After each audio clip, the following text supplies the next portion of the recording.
Conselho, a CBF aprovou novidades para o Brasileirão deste ano. Eu vou trazer as novidades e aí o Dal que vocês comentam rapidamente. A primeira delas foi a paralisação da competição durante a data FIFA. Além de não ter partidas durante os jogos da seleção, as equipes com jogadores convocados vão ter um intervalo mínimo de 48 horas entre o fim do período e suas partidas.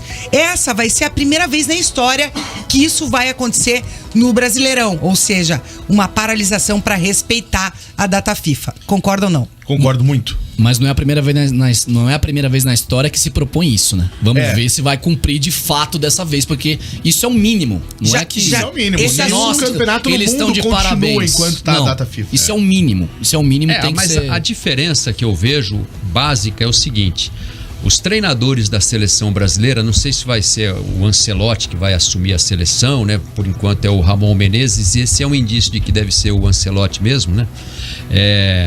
Não costumam convocar muitos jogadores do futebol brasileiro, né? Às vezes convocam um jogador, aí separa o campeonato inteiro por causa de um jogador. Tem né? isso também. É um negócio discutível, na minha opinião. Eu acho que o Campeonato Brasileiro tem que avaliar bem essa situação. Se você vai convocar 10 jogadores que atuam no futebol brasileiro, aí até justifica, né? Agora, se vai convocar lá o Gabigol do Flamengo, aí você para o campeonato inteiro por causa do Gabigol, né? Mas aí, Linha, eu vou ter que discordar de você. E aí na eliminatória, que é data FIFA, você tem um jogo que começa na terça-feira, uma rodada, e que acaba na outra terça-feira. Então você tem que interromper a rodada da quarta-feira, a rodada do fim de semana e com essas 48 horas, a rodada da outra quarta-feira, né? Porque é terça e quarta, né? Então você pensa em 3 rodadas do campeonato paralisadas às vezes por causa de um jogador. Então eu acho que essa questão teria que ser analisada com mais profundidade. Não sei se é uma precipitação você interromper o campeonato às vezes por causa de 1 ou 2 jogadores, sei lá, né? Porque o critério de convocação da seleção nos últimos anos tem sido esse, você chama quem está na Europa. Por isso que na Europa porque na Europa acontece o seguinte, né? Todos os jogadores que jogam as ligas europeias são jogadores de alguma seleção do mundo. E por isso que o campeonato lá é paralisado, porque esvazia o campeonato. Agora, aqui no Campeonato Brasileiro, a gente não vai ter esse esvaziamento. Claro que você pode ter assim, um Arrascaeta convocado pela seleção do Uruguai, o Terans ou o Canóbio, como foram convocados o Chancellor para Venezuela. Entende? Então, e agora com o Ceviche também, né? Até justificaria, assim, mas você precisa ter uma demanda que justifique, né? Interromper tanto tempo assim por causa de poucos jogadores, né?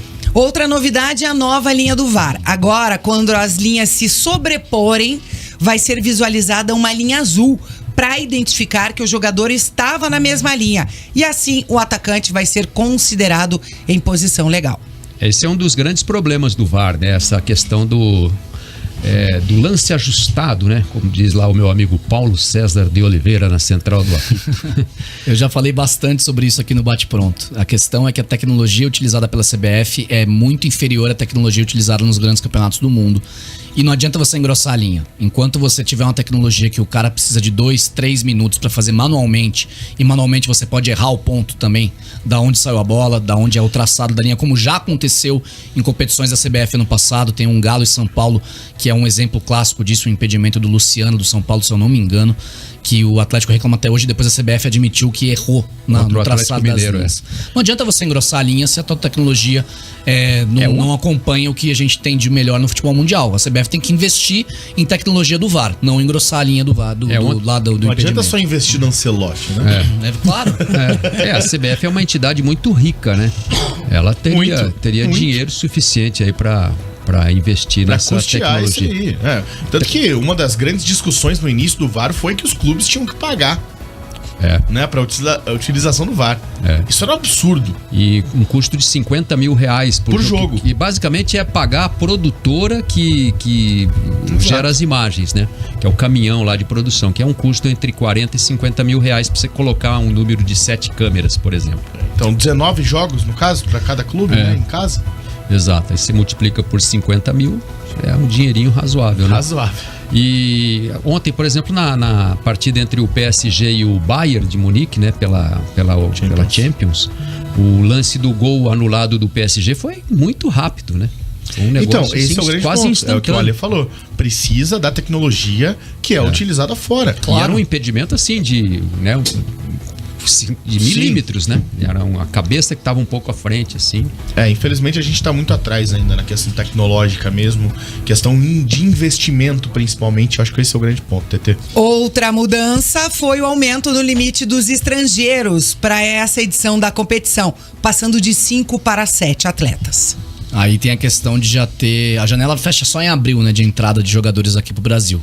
Só que aí tem muita gente que deixou de contratar no primeiro mês de janeiro, quando teve oportunidades de mercado, porque já tinha 5 estrangeiros. E aí pro brasileiro eles mudam agora, depois que a janela europeia para entradas e saídas de jogadores lá já fechou. Então várias oportunidades de mercado não estão existindo mais. Hoje é dia 15 de fevereiro. A janela fechou dia 31 de janeiro. Mas premia a incompetência de times que contrataram estrangeiros a mais para esse brasileiro. Para mim, a mudança é certa. Mundo globalizado tem que ter mais gente de fora mesmo. Só que você deveria fazer isso para 2024, não para 2023, pelo menos a minha opinião, já que eles estão instituindo isso agora, após o fechamento da janela europeia. Mas o nosso mercado, ele é abastecido mais por jogadores estrangeiros que atuam aqui na América do Sul, né? É raro você trazer, a não ser que seja um veterano, tem o Luiz Soares, mas o Luiz Soares já estava aqui no Uruguai, né? Estava no Uruguai. Mas então, a questão é quantos jogadores não podem ter ido para outros times de menor importância na Europa que poderiam estar no futebol brasileiro hoje, por exemplo. Essa é a questão. E ainda fechando o assunto do conselho de ontem da CBF, a CBF instituiu punições por racismo. Inclusive, esse é o assunto da nossa enquete no YouTube nas competições brasileiras. A direção da entidade decidiu não colocar o caso em votação. O texto vai ser publicado no Regulamento Geral das Competições e a punição pode ser de 3 tipos. Tem previsão de multa de até R$500 mil. Também pode haver perda de mando de campo ou jogos com portões fechados. E ainda também o caso de perda de pontos. Antes de vocês comentarem, quero registrar a participação do nosso ouvinte Orlando de Tamandaré, falando que tem que identificar quem cometeu o crime de racismo no estádio e punir o infrator, e não o clube. Essa é a opinião do Orlando de Almirante Tamandaré. Um abraço para Orlando, nosso ouvinte de todos os dias. Acho que a grande questão é a perda de pontos, né? Essa é que os clubes, eu acredito que não vão aceitar, né? Acho que, e assim, quem tem que ser responsabilizado na realidade é quem comete o ato, né? Esse é um crime previsto no Código Civil, a gente né? sempre fala aqui em termos de você está punindo o CNPJ e não o CPF. Sim. Um mês de programa nós temos. Quantas vezes a gente já falou disso? Nossa! 15 vezes, cara, no mínimo. Então, assim, eu acho que a legislação... Uma vez a cada 2 dias, no mínimo. E não é a legislação esportiva, a legislação penal brasileira tem que ser muito rigorosa nesses casos, né? Mas olha, Linha, não pode tratar isso com vamos ver e tal, né? Tem que ser não dá pra contemporizar mesmo. Aos amigos tudo, aos inimigos o rigor da lei, né? Já dizia o ditado, mas eu acho que nesse caso do racismo, essa questão da perda de pontos tem que ser uma coisa muito bem caracterizada, né? Para que o clube seja punido com a perda de pontos. Mas eu creio que o foco mesmo devia ser no criminoso.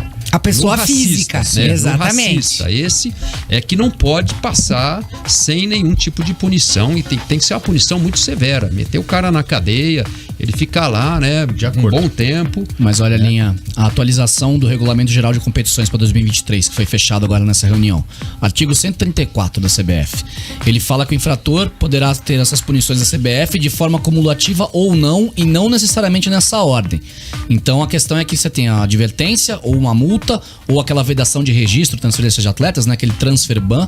E aí o quarto ponto é a perda de pontos, né, para os clubes, que seria a advertência maior, a maior punição nesse artigo no caso de racismo. Ou seja, tem que acontecer 4 vezes? Só que assim, diz que não é necessariamente nessa ordem no artigo 134 que tem essas questões em disposição. Vamos ver se a Justiça Desportiva vai ter esse entendimento, ou se vai ser, primeiro caso, advertência, segundo caso, multa, ou se eles vão avaliar dependendo do caso, né? E a gente tem um caso bem emblemático nessa questão de racismo, que foi a eliminação do Grêmio na Copa do Brasil por conta de um ato racista de uma torcedora contra o Aranha, goleiro do Santos, na ocasião. O Grêmio perdeu a vaga, né? Foi eliminado, o Grêmio foi punido apesar da torcedora ter sido identificada e tudo, né?